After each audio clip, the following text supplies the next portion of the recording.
ఎంత తీసుకున్నావు ఈ స్కిట్టుకి? డబ్బులు లేవు యాంకర్ని నేనా షోకి. రాసి గారు ఉమెను కాదా నీ కళ్ళకి? తెలుగు నేర్చుకుంటున్నా నేనప్పటికీ. నా పాటికి నేనుంటే మా ఇంట్లోకి జోకర్ని చేశారై నన్నా షోకి.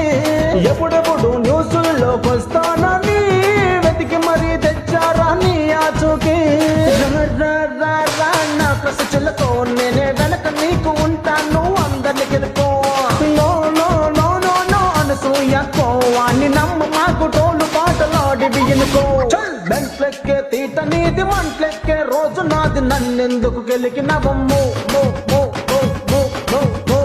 స్కిట్టే రాసింది అది సారీ చెప్పింది నాది ఇంక దాన్ని వదిలిపెట్టమ్మో.